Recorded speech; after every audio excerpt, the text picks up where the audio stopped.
เ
ชียง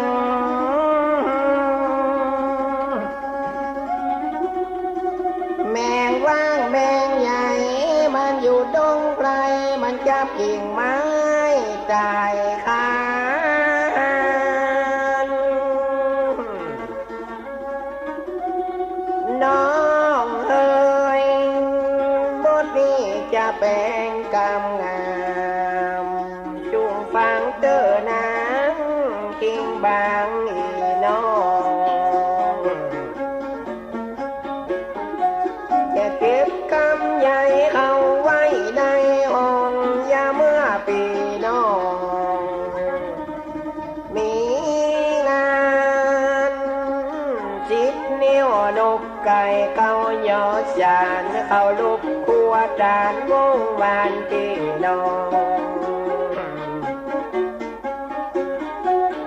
จิตนิ้วนกไก่เขายอจาน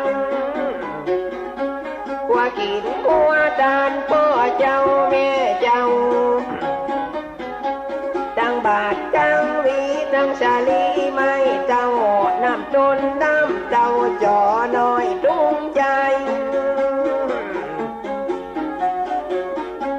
แม่ออกชัดหาดาลำดาปอย